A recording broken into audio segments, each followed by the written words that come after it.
오늘 이 자리에 나와 예배드리시는 모든 성도님들 진심으로 환영하고 축복합니다. 우리 설교 전에 앞서 설교에 필요한 것을 좀 하도록 하겠습니다. 우리 양옆에 혹은 앞뒤에 성도님들 보시면서 한번 인사하겠습니다.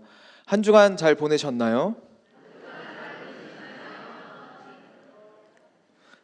자, 한 번 더 인사하겠습니다. 어떻게 지내셨나요? 네, 감사합니다. 자, 오늘 이 자리에 모여 예배드리는 모든 성도님들은 한 주간의 삶을 살다가 이 자리에 나왔습니다. 그래서 이 교회에 모두 모여 예배를 드리고 있습니다. 그렇다면 우리가 아까 인사한 대로 이 예배당을 벗어나 주님께서 맡겨주신 자리에 나아갈 때 어떠한 모습으로 한 주간을 보내셨나요? 갑자기 질문이 어려워졌나요? 네. 누군가는 아까 인사한 대로 뭐 그냥 잘 지냈습니다 하시는 분도 있지만 저는 좀 더 현실적으로 질문을 한 겁니다. 직업으로서 어떤 직업으로서 한 주간을 사셨습니까? 예, 가정주부도 계시고요. 남자분들도 주부신가요? 대답이 없으시네요. 네, 가정주부로 사시는 우리 권사님들도 계시고 누군가는 회사원, 단순하게. 근데 이제 굳이 직책을 따지자면 지금 나이가 있으신데 평사원은 아니시겠죠. 뭐 사장님도 계실 수도 있고 뭐 부장님이 계실 수도 있고 뭐 이렇게 많은 직책을 또 가질 수도 있고, 혹은 우리가 흔히 말하는 이제 사자로 끝나는 직업들, 변호사, 의사, 전도사, 이렇게 사자로 끝나는 직업을 가지고 한 주간을 사셨을 수도 있습니다. 자, 자신이 가지고 있는 이 직업들이라는 게 돈을 버는 것을 넘어서 사실은 나는 이렇게 살고 싶어요를 대면하는 것과 마찬가지입니다.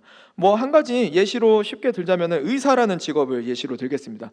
자, 의사를 왜 하고 싶을까요? 의사를 왜 하고 싶을까요? 안 해봐서 모르시겠지만 저도 안 해봤지만 왜 하고 싶을까요? 의사를 사람들이. 자, 여기서 이 질문을 했을 때 현실적으로 고액 연봉자이기 때문입니다 한 사람은 이제 직업이 단순히 돈을 버는 도구가 되는 것입니다. 뭐 의사가 고액 연봉자는 맞죠, 기술자니까. 근데 이런 고액 연봉자니까요, 혹은 잘 나가서요, 멋있어 보여서요 보다는, 물론 그것도 있겠지만 뭐 그냥 빈말이라도 영혼 없이라도 사람을 살리는 직업이기 때문에 그게 멋있어서 이 직업을 선택했습니다 라고 하면은 뭐 듣는 사람은 그 사람 마음은 알 수 없으니까, 그럼 이 사람이 뭐 하고 싶다라는 것을 느낄 수 있어요?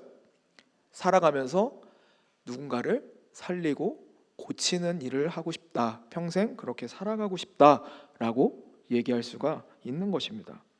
자, 성도님들이 청년의 시절이 되었다라고 생각을 해보겠습니다. 우리 권사님들, 집사님들, 혹시 장로님들, 이제 청년이 각 되었을 때 이제 사회에 나가야 되는데 어떤 직업들이 있었었나요? 그 당시에. 지금은 없지만 그 당시에 있었다는 직업들이 있었나요?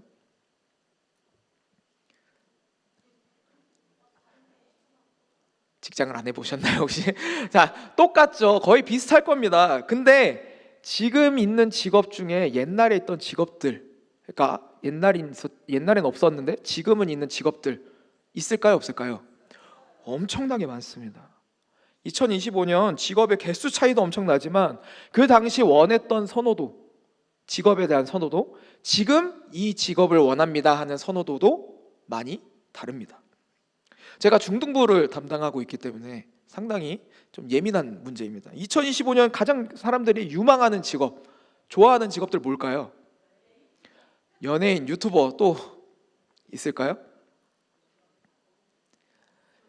이제 나름 최신식으로 유튜버, 연예인이라 얘기하셨지만 업데이트가 살짝 느리신 분들이에요. 그러니까 알긴 아셔요. 알긴 아시는데 제가 보기엔 한 2020년에 멈춰 계시는 분들이고, 그렇게 대답하신 분들은 그렇다면 2025년 유명하는 직업이 뭐냐? 바로 IT 기술 분야예요. 뭐 옛날에도 IT 있었는데 뭐 지금 뜬금없이 와서 IT 기술을 얘기하냐라고 하실 수 있지만, 제가 말한 IT 기술은 바로 AI입니다. AI를 제작하고 서버를 운영하는 AI 엔지니어라는 직업이 있고요. 또 그 서버에 맞는 AI를 이제 추천해 주거나 아니면은 이렇게 할 수 있게 연결해 주는 AI 컨설턴트 직업도 있습니다. 또 그런 여러 가지 데이터를 분석해서 AI가 고장 나거나 서버가 고장 났을 시 이제 도움을 주는 데이터 분석가도 있고요. 서버를 관리하는 클라우드 엔지니어, 또 사이버 보안관 이런 것이 있습니다. 여기서 한 가지라도 들어본 직업이 있으신가요? 없죠. 그래서 제가 업데이트가 느리다고 말씀을 드린 겁니다. 요즘 선호하는 직업들은 AI, 트렌드가 이제 인터넷 이런 쪽으로 많이 초점이 맞춰졌다는 것을 알 수가 있습니다.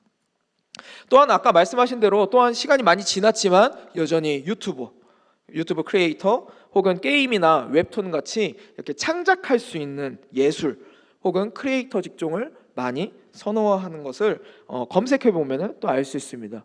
또 한창 흑백 요리사 나왔었죠. 그리고 아직도 먹방이라는 유튜버가 강세이다 보니까 무엇을 하고 싶어 할까요?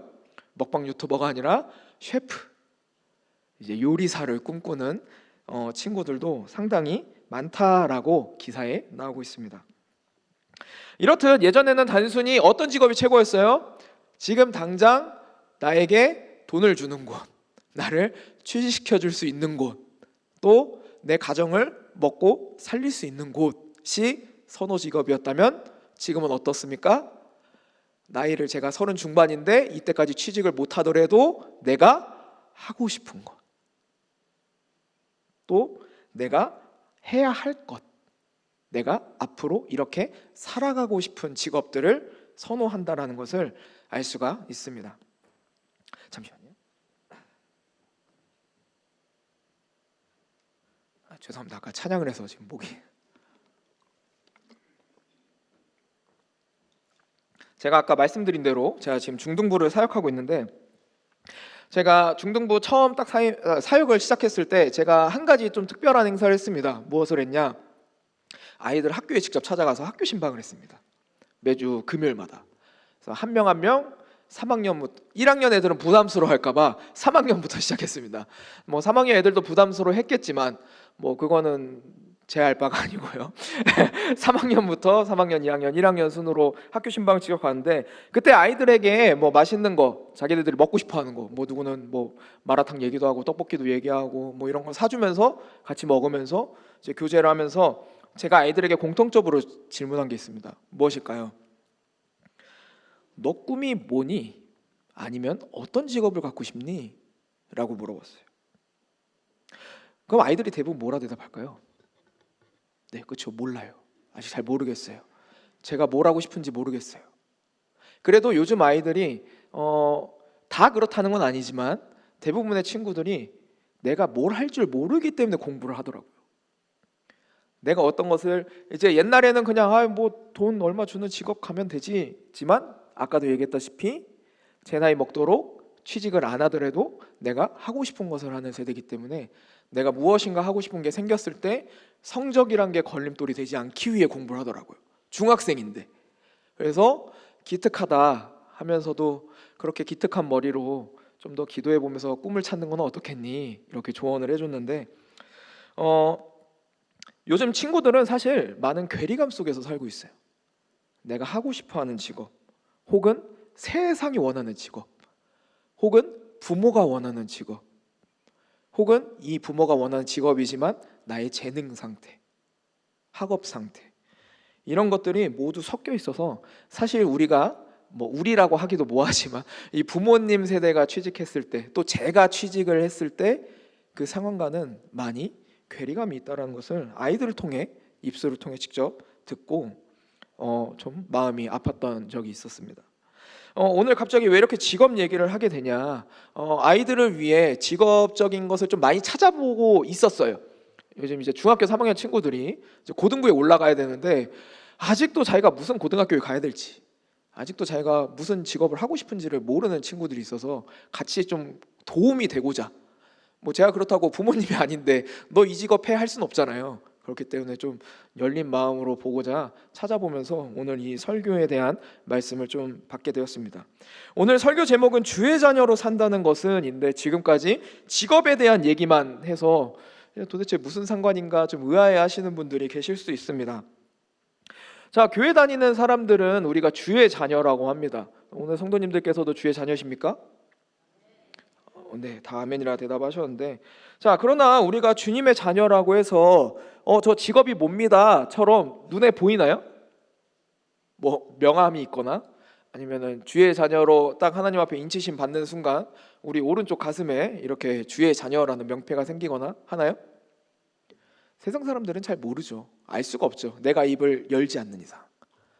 그렇기 때문에 우리는 주의 자녀를 어떻게 보면은 뭐 드러내는 분도 계시지만 잘 숨기고 사는 분들도 계십니다.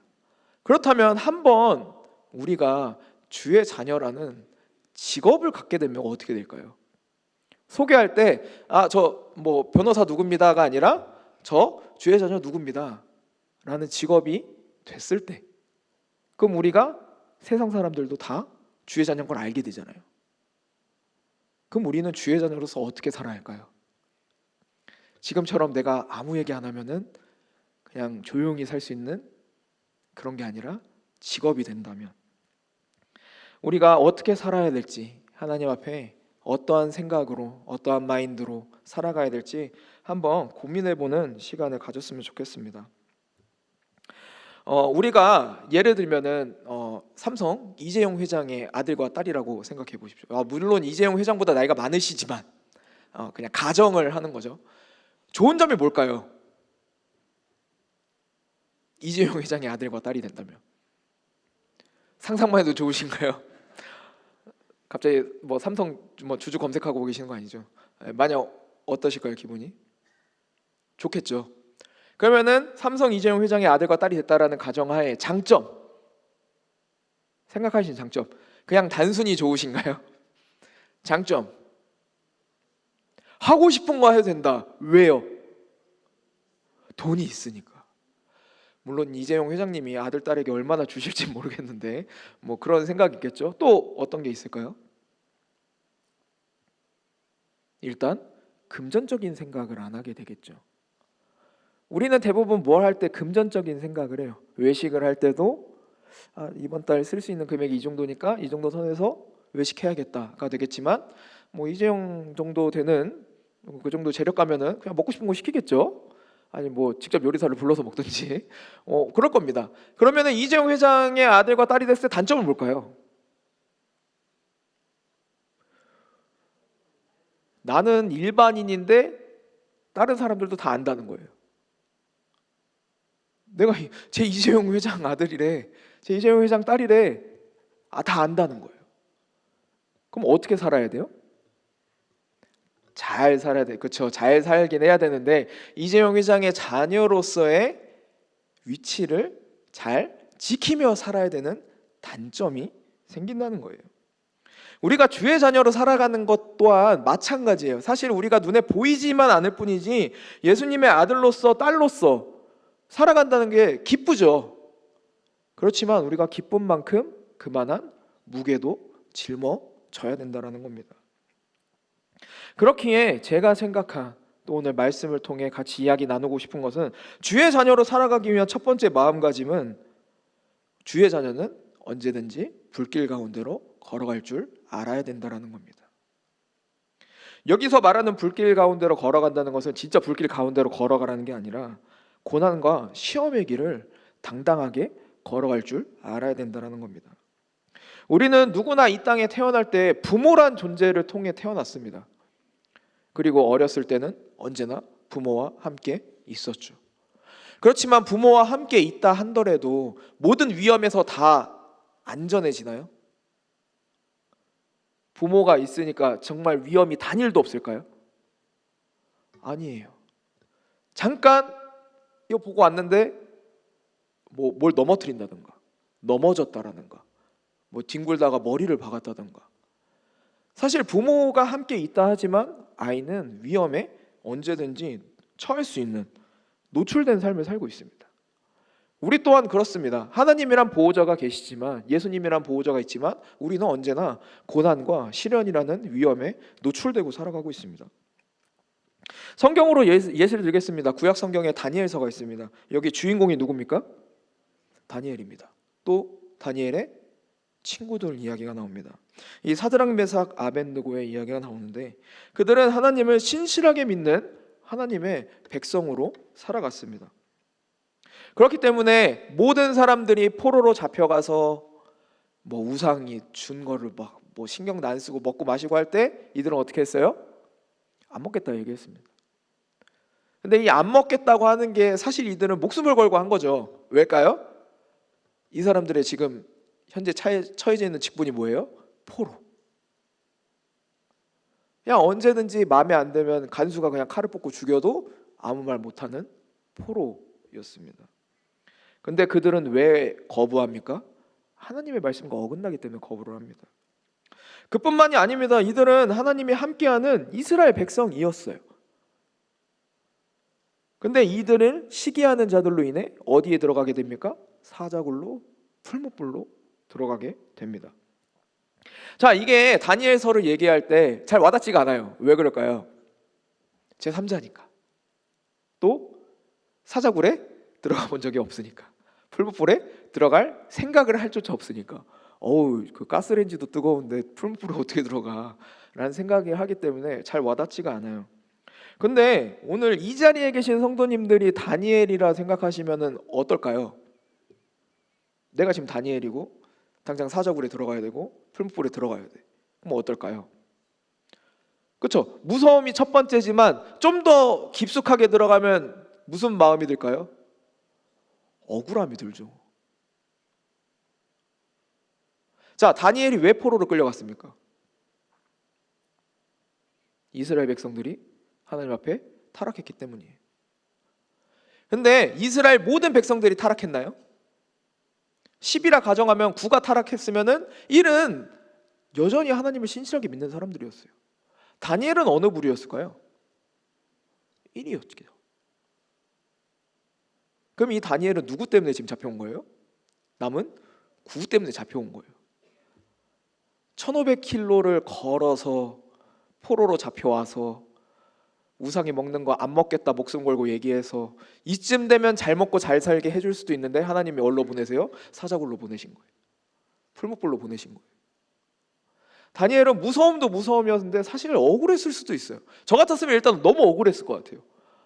아니 하나님, 내가 저들처럼 차라리 우상 숭배했으면은 그래 내 죄값이라도 치르겠다 하고 들어가겠는데, 아니 하나님을 믿고 1500km까지 걸어와서 포로 생활하고 있는데 소리가 절로 나올 수 있는 게 다니엘의 상황이었다라는 겁니다. 근데 다니엘과 그 친구들은 왜 하나님을 포기하지 않았을까요? 말이라도 하나님 포기했을 수도 있잖아요.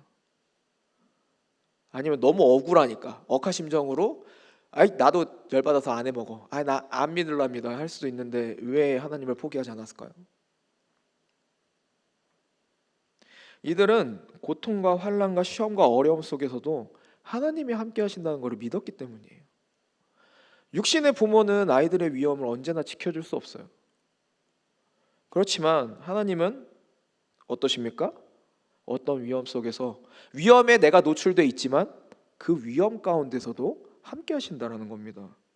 사자굴에 넣어지고 풀무불 속에 넣어지고 우상 숭배했던 그 음식들이 내 앞에 모두 널브러진 그 상황 속에서도 하나님은 나를 놓지 않으시고 나에게 도움을 주는 그 손길을 신실하게 굳건하게 언제나 보내주신다는 것을 다니엘이 알았기 때문입니다. 그렇기에 주의 자녀로 살아간다는 것은 불길 속으로 들어가는 삶입니다. 고난이 언제나 찾아오고 시련이 언제나 찾아옵니다. 그럼에도 불구하고 고난을 피하지 않아야 됩니다. 시험을 두려워하지 않아야 됩니다. 물론 두렵습니다. 그렇지만 단순히 1차원적에서 두렵다 끝나는 것이 아니라 해내야 한다는 것입니다. 왜일까요? 그 속에서도 하나님께서, 예수님께서 우리에게 도움의 손길을 주고 계시기 때문입니다. 우리의 삶이 언제나 평안하고 화평하고 평화가 가득하면 좋겠지만 그렇지 못한 삶을 계신 성도님들이 계신다면 우리의 삶이 불길 같을지언정 그 속에서 하나님이 신실하게 일하시고 있다는 것을 잊지 않으셨으면 좋겠습니다. 우리를 지켜주시는 그 예수님의 손길이 언제나 끊임없이 우리에게 함께한다는 것을 잊지 않으시길 바랍니다. 그렇기 때문에 당당하게 불 가운데로 걸어가 그 불길을 하나님과 이겨낼 수 있는 성도님들이 되길 소망합니다. 주의 자녀로 살아간다는 것 두 번째는 바다 위로 걸어가야 된다는 것입니다. 제가 상당히 좋아하는 복음성가가 있습니다. 복음성가를 다 좋아하지만 그 중에 이제 좋아하는 복음성가 중에 항해자라는 제목의 복음성가가 있습니다. 혹시 아시는 분이 계실까요? 좀 오래된 찬양이긴 한데 뭐 성도님들이 생각하는 것보다는 좀 최신식입니다. 네, 그렇게 생각하시면 오래되진 않았는데 제 어렸을 때 나온 곡인데 청년 때. 이 내용이 뭐냐면은 우리의 인생이 바다 위에 떠다니는 배와 같다라는 거예요. 근데 이 배를 뭘로 움직입니까? 키로 움직이죠. 그 키가 예수님이라는 거예요. 그리고 그 키를 운행하시는 항해자가 누구라는 겁니까? 하나님이라는 겁니다.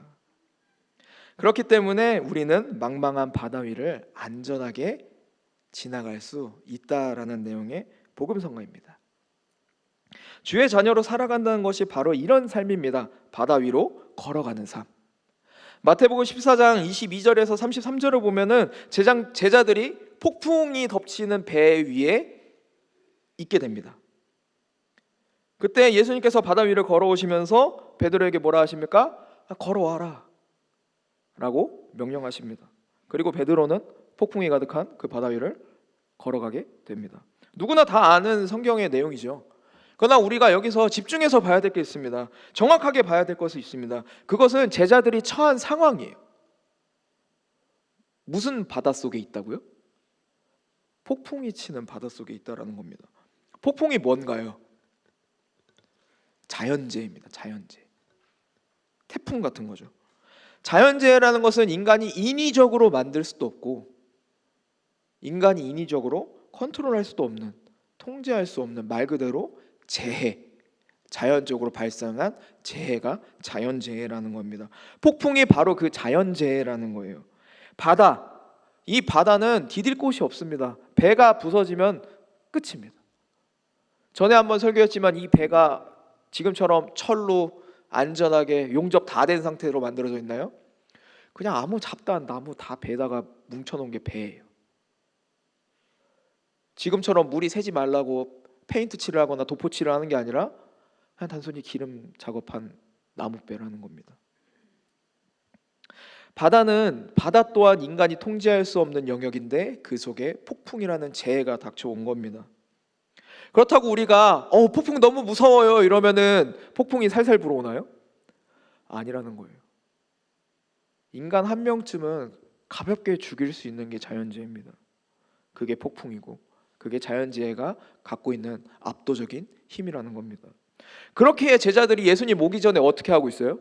담대하게 주님 저는 주님의 사랑을 전하다 하나님 곁으로 먼저 갑니다 이러고 초연한 마음가짐으로 있었나요? 다 어땠나요? 제자들 죽기 싫어서 배 붙잡고 이게 뭐야 다 이러고 있었던 상황이었다는 거예요. 근데 그 속에서 누가 오시는 겁니까? 예수님께서 그 폭풍 속을 뚫고 지나오신 거예요. 폭풍 속을 뚫고 왔다라는 것 자체만 너무 우리가 집중하면 안 돼요. 폭풍은 자연재해, 인간이 컨트롤할 수 없고 인간을 죽일 수도 있는 압도적인 능력을 가진 자연재해인데 그걸 누가 통제하셨다라는 거예요? 예수님이 통제하셨다는 거예요. 폭풍 속을 뚫고 왔다는 걸 신기하시면 안 되고 그 자연재해조차도 예수님 앞에 무력해졌다라는 거를 우리는 좀 더 집중해서 봐야 된다는 겁니다. 그리고 심지어 폭풍 속을 뚫고 온 것도 신기한데 뭐라고 하셔요? 베드로한테 걸어오라고 얘기를 하시는 거예요. 저희 엄마 아빠가 바다 위에 서 있고 저보고 걸어오라고 그러면은 엄마 아빠가 오라 그러지 제가 걸어가겠어요?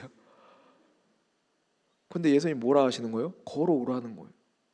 폭풍이 치는데 바다가 아직 덜 잠잠한데 걸어오라는 거예요. 그냥 헤엄치기도 어려운데. 근데 그러나 베드로가 예수님의 말씀을 의지했을 때 어떻게 됩니까? 바다 위를 걷게 된다라는 거예요. 그 폭풍을, 인간이 절대 컨트롤할 수 없고 통제할 수 없는 바다와 폭풍을 이겨낼 힘을 줬다라는 겁니다. 우리의 삶 또한 언제나 평온하지가 않습니다. 그렇죠? 바다가 폭풍이 우리 마음대로 안 되는 것처럼 우리의 인생이고 나의 인생이지만 내 마음대로 되는 게 하나가 없습니다. 저도 물론 자식이지만, 자식이 다 있으시잖아요. 마음대로 되시나요? 안 되시죠. 제가 자식인데도 우리 부모님 입장에서 제 참 말 안 듣는다 할 것 같긴 해요. 그렇지만 그럼에도 불구하고 뭐라 할 수 없어요. 왜요? 걔 인생이니까. 자식들 입장에서도 내 인생이니까. 그렇게 나 또한 컨트롤할 수 없는 인생, 당연히 풍파가 심합니다. 여러 가지 일들이 많습니다. 그렇기 때문에 우리가 신앙을 단단히 할 수가 없게 됩니다. 좀만 폭풍이 몰아치면은 제자들처럼 배 붙들고 주님 저 죽어요 이러고 있으니까 안 된다라는 거예요. 그런 우리에게 시편 46편 10절 말씀을 통해 하나님이 우리에게 이렇게 말씀하십니다. 너희는 가만히 있어 내가 하나님 됨을 알지어다. 주의 자녀로 살아간다는 것은 내가 인간의 힘으로 통제할 수 없는 이 폭풍과 같은 나의 인생 가운데서 남들은 살고자 악을 치고 난리치고 나 죽어요 하는 그 상황 속에서 어때야 된다는 거예요? 가만히 있을 줄 알아야 된다는 거예요. 그것이 하나님 됨을 알게 되는 예수님의 자녀로서의 삶이라는 겁니다. 정신없이 바쁩니다. 우리의 인생 하루가 뭐 눈 뜨면은 어느샌가 뭐 하루가 끝나 있고, 저도 오늘 새벽 5시에 일어났는데 벌써 오후 2시 45분입니다. 시간이 어떻게 지나간지 모르겠어요. 그런 것처럼 우리가 정신없는 이 삶 속에서도 어떠한 인생의 파편이 나에게 튀겨오며 어떤 폭풍이 나에게 몰아칠 줄 모르는 그 속에서 뭘 해야 된다라고요? 잠잠히 하나님을 바라봐야 된다는 겁니다. 그래야지 하나님이 왜 하나님이신지 알 수 있게 된다는 겁니다. 삶으로 느끼며 하나님이 하나님인지 보게 되는 삶, 그것이 주의 자녀로 살아가는 두 번째 바닷속을 걸어가는 삶이라는 것입니다. 세 번째, 주의 자녀로 산다는 것은 남을 용납하고 용서하는 삶입니다. 여기서 용납한다라는 것과 용서는 조금 다른 개념입니다. 이 용납한다는 것에 용서도 뭐 포함될 수 있지만, 용납하다는 것은 나도 그렇게 살았으니까, 나도 그런 경험이 있으니까 너가 그렇게 한 행동, 너가 그렇게 살아가는 그 삶, 내가 충분히 이해할 수 있어, 품어줄 수 있어 라고 하는 게 용납입니다. 예를 들면 부모님께 거짓말을 하는 자녀가 거짓말한 적 있죠? 없을 수가 없죠. 네, 저 또한 부모님한테 거짓말을 했던 경험이 있는데, 자, 이 거짓말한 자녀에게 할 수 있는 선택 뭐가 있을까요? 가장 심플한 거. 다 여기까지 나오시는데 안 뱉으시는 것 같은데, 좀 과격하게 얘기하면 팰 수 있죠. 이거를 좀 유식하게 뭐라 두 글자로 표현합니까? 훈계라고 하죠. 훈계할 수 있는 방법이 있습니다. 또 무슨 방법이 있습니까? 이 아이가 거짓말한 걸 알지만 내가 아무 말 안 했어, 그냥 지나갔어. 그럼 뭐라 그래요? 용서해 줬다 그래요. 그냥 용서해 준 거예요. 아, 너 다 보이는데, 거짓말한 거 다 티나는데 내가 봐준다가 용서라는 겁니다. 그럼 이 용납은 뭘까요? 아까 제가 얘기한 것처럼, 그래 나 또한 엄마한테 거짓말을 해서 엄마 지갑에 몰래 1,000원짜리 빼서 너 PC방 가고 했는데, 그래 너 또한 그럴 수도 있지, 그러면서 아이를 잘 타이르고 품어준다면 이게 용납이라는 거예요. 여기서 중요한 건 뭐예요? 용서와 다른 점은 나 또한 그렇게 살았다는 것을 인정하는 거예요. 그것이 용납과 용서가 다른 거예요. 주의 자녀는 용납할 줄 알아야 된다는 겁니다. 세상의 사람들이 나에게 시기할 수도 있고 질투할 수도 있고 잘못을 저지를 수도 있어요. 근데 내가 그 사람들을 잘못됐다고 판정해서 편파를 준다든가 똑같은 걸로 복수를 한다든가 이러면은 주의 자녀로서 잘못된 삶을 살고 있다는 거예요. 나 또한 하나님을 알기 전, 하나님을 알고 있었더라도 인격적으로 만나기 전에 나의 모습을 돌이켜보라는 거예요. 나 또한 그렇게 살지 않았냐는 거예요. 저도 지금은 이 자리에서 신학을 하게 돼서 얼떨결에 이렇게 주님의 말씀을 전하지만, 저 또한 어디 회사의 직원이었고 안 해본 알바가 없을 정도로 알바 경력이 화려한 사람인데, 저 또한 짜증 날 때도 많았죠. 같은 일하는 사람 욕할 때도 있었고, 사장님한테 몰래 얘기한 적도 있었고, 쟤 너무 일을 못하는데요, 저 못 써먹겠는데요, 그렇게 판단하고 얘기한 적도 있다라는 겁니다. 그렇지만 돌이켜보면은 나 또한 일을 처음 배웠을 때 내 사수는, 내 선임은 똑같이 생각했을 거라는 거예요. 근데 지금 돌이켜보니 어때요? 내가 그러한 삶을 살았구나 인정하게 되니까 그런 사람을 보더라도 이해하게 된다라는 거예요. 용납하게 된다라는 겁니다.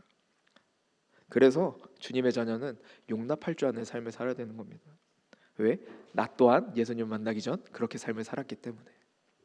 고린도후서 5장 14절 15절 말씀 짧게 말씀드리면 이렇게 나옵니다. 그리스도의 사랑이 우리를 강권하시는도다. 그가 우리 대신 죽었은즉 이란 말씀이 나옵니다. 이것이 그리스도인으로서 본받아야 될 용납하는 삶의 자세입니다. 나를 위해, 내 죄를 위해 십자가로 용서해 주시고 용납하여 주신 그 예수님의 사랑, 그 십자가의 사랑을 드러내는 삶, 그것이 용납하는 주의 자녀로서의 삶이라는 것입니다. 또한 에베소서 4장 32절에 이런 말씀이 나옵니다. 서로 친절하게 하며 불쌍히 여기며 서로 용서하기를 하나님이 그리스도 안에서 너희를 용서하심과 같이 하라. 우리는 주의 자녀로서 사람을 용서하는 삶을 살아야 합니다. 누군가를 용서하여 준다고 해서 내가 그 잘못한 사람, 용서해 줘야 될 사람보다 뛰어나서 용서해 주는 건가요? 아니라는 거예요. 나 또한 너무 그 죄로 인해, 잘못으로 인해 마음이 아프고 마음의 상처를 받고 속상하고 힘이 들지만 이해하고 용서를 해주는 거예요. 왜? 하나님께서 나에게 누구누구야 그 불쌍한 사람 그냥 용서해 줄 수 없어? 라고 얘기하셨기 때문이에요. 직접적으로 얘기하실 때도 있지만 말씀으로 우리에게 얘기하시기 때문이에요. 그렇기 때문에 내가 그 사람보다 뛰어나서가 아니라, 내가 그 사람보다 마음의 컨트롤을 잘하고 상처를 안 받아서가 아니라, 그 사람 때문에 마음이 아프지만 하나님께서 그렇게 하라 하시기에 이해하고 넘어갈 줄 아는 것이 주의 자녀로서의 살아가는 것입니다. 단순히 이분법적으로 얘기하는 것이 아닙니다. 야, 예수님이 네 죄 때문에 십자가에 달리셨는데 너 그것도 못해? 라고 얘기하는 게 아니라는 거예요. 나 또한 하나님 앞에 성숙하지 못하고 부족하지만 그 사람을 나 또한 성숙하지 않기 때문에 용서해 줄 수 있어야 된다는 겁니다. 그리고 내 아픔과 상처는 모두 하나님께 맡기는 것, 그것이 진정으로 누군가를 용서해 주는 그리스도인의 삶이라는 것입니다. 이것이 바로 그리스도인의 십자가 사랑과 그 희생을 중심으로 하는 삶이라는 겁니다. 주의 자녀로 산다는 것은 사실 나만을 위한 삶이 아니에요. 신앙을 나만을 위해서 하고 있다면 안타깝지만 잘못된 신앙생활입니다. 우리가 신앙생활을 한다는 것은 나를 위해 죽으신 예수님, 그 주님의 사랑을 타인을 향해서 품어주고 뿜어줬을 때, 그 사람을 용납하고 용서해줬을 때, 그것이야말로 그리스도인의 진정한 십자가의 삶이고 그것이 우리의 삶의 큰 동력이 된다는 것입니다. 마지막으로 주의 자녀로 산다는 것은 주님과 동행하는 것입니다. 당연한 얘기지만 우리는 하나님의 백성이며 종입니다. 그렇기 때문에 하나님 앞에 사실은 순종하는 쪽이 맞습니다. 그러나 하나님과 동행한다는 것은 무슨 뜻입니까? 예수님과의 나 사이가 친구 사이라는 거예요. 동행할 수 있는 정도의 수평 관계라는 거예요. 우리는 당연히 유교 사상이 너무 투철해요. 예수님을 이렇게 하고 하나님을 이렇게 하지만 사실은 예수님을 친구라 부를 수 있는 사이는 주의 자녀들밖에 없어요. 주님과 동행한다는 것은 사실 바로 그런 모습입니다. 요한복음 15장 4절 5절 말씀에 이렇게 말씀이 나옵니다. 내 안에 거하라. 나를 떠나서는 너희가 아무것도 할 수 없음이라 라고 말씀하십니다. 동행이란 것은 바로 이것입니다. 절대 떠나지 않는 것. 종은 잘리면 끝이지만 동행한다는 것은 내가 잘려도 다리를 붙들어야 된다는 거예요. 물론 하나님이 내치진 않으시겠지만 우리가 끈덕지게 같이 가야 된다는 것, 절대 떨어지지 않는 것이 동행이라는 겁니다. 그러면은 예수님과 떨어지지 않는 동행이 무엇인가요? 라고 물으신다면 마태복음 16장 24절에 나옵니다. 자기 십자가를 지고 나를 따르라 라는 말씀이 나옵니다. 나의 십자가를 짊어지고 가는 것이 예수님과 떨어지지 않고 동행하는 삶이라는 거예요. 그러나 십자가를 그냥 지는 것이 아니에요. 야, 너 그냥 나 따라오려면 네 십자가 지고 와. 에 대한 명령에 순종일 수도 있지만 여기서 말하는 십자가를 진다라는 것은 네가 네 힘으로, 네 자발적으로 메고 오라는 거예요. 남이 시켜서가 아니라 너가 자발적으로 너의 십자가를 들고 오라는 거예요. 그것이 예수님과 떨어지지 않는 동행이라는 겁니다. 십자가는 무겁습니다. 왜일까요? 인간이 만들어낸 고문 방식이기 때문입니다. 최대한 인간이 어떻게 괴로워하며 죽을 수 있는지 고민하고 고심하며 똑똑한 사람들이 만들어낸 고문 방법이기 때문입니다. 십자가 당연히 무겁습니다. 실제로도 무겁겠고요. 그러나 십자가는 우리를 짓누르는 고난 같지만 내 십자가를 내 힘으로 든다는 것은 어떤 의미입니까? 예수님께서 너가 그 십자가를 질 수 있게 도와주신다라는 거예요. 왜? 예수님이 동행하니까. 예수님은 이미 내 십자가를 분담해 주셨어요. 그렇지만 네 남은 그 죄, 너가 정말 나와 동행하기 소망한다면 너가 자발적으로 한번 들어봐라는 거예요. 이 십자가를 완벽히 들고 완벽히 걸어가라는 것도 아니고 그렇게 원하시지도 않으세요. 그것조차가 너무나 과분한 우리에게 시련이기 때문입니다. 그러나 예수님께서는 그냥 짊어지고 나를 쫓아보려고 노력만이라도 해. 그게 너와 동행하는 조건이야. 그게 너와 나 떨어지지 않는 동행이야 라고 이야기를 하시는 겁니다. 주의 자녀로 산다는 것은 하나님과 동행하며 예수님께서 지신 십자가를 기억하며 나 또한 그 십자가의 길을 걸어가는 것이 예수님과 동행하는 삶입니다. 말씀을 이제 마치려고 합니다. 주의 자녀로 살아간다는 것은 불길 속을 걸으며 바다 위를 건너며 나에게 상처 주고 죄 짓는 타인을 용납하며 용서하며 하나님과 동행하며 예수님이 지신 십자가를 나 또한 기꺼이 지며 십자가의 길을 걸어가는 것이라고 얘기를 했습니다. 이 모든 삶, 모든 순간에 공통적인 게 하나 딱 있습니다. 그것은 뭐냐면 오늘 본문 말씀입니다. 여호수아 1장 9절 말씀, 내가 내게 명령한 것이 아니냐, 강하고 담대하라, 두려워하지 말며 놀라지 말라. 내가 어디로 가든지 내 하나님 여호와가 너와 함께 하느니라 하시니라. 내가 무엇을 하든지, 불길 속을 걸어가든지 바다 위를 건너든지 누군가를 용납하고 용서하는 자리든지 내가 십자가를 지며 낑낑 걸어가는 그 순간에도 누가 함께 하시는 거예요? 여호와 하나님이 함께 하신다는 겁니다. 중등부 친구들과 신앙적인 이야기를 할 때 중등부 친구들이 제일 어려워하는 게 있습니다. 뭘까요? 하나님과 예수님은 눈에 보이지 않는다는 거예요. 그러나 저는 아이들에게 이렇게 얘기합니다. 하나님은 눈에 보이지 않기 때문에 함께 할 수 있는 거예요. 예시로 한번 들고 마치려고 합니다. 자, 우리 핸드폰 다 있으시죠? 한번 들어봐 주시겠어요? 핸드폰 한번 들어봐 주십시오. 핸드폰 지금 들고 있죠? 나와 함께 하죠? 핸드폰을 여기 두고 제가 어디 가면은 얘는 저와 함께 있나요? 함께 하지 않고 있죠. 얘는 저와 함께 하려면 어떻게 해야 돼요? 같이 들고 다녀야 돼요. 예수님이 이렇다 생각해 보세요. 언제나 우리와 함께 할 수 있을까요? 우리가 놓고 가면 끝인데. 실체를 갖고 있다는 건 그겁니다. 하나님이 우리에게 보이지 않는 이유는 바로 이거예요. 보이지 않아야 언제나 함께 할 수 있기 때문이에요. 보인다면 언제나 함께 할 수가 없습니다. 보이지 않기 때문에 하나님은 언제나 우리와 동행하고 있다라는 겁니다.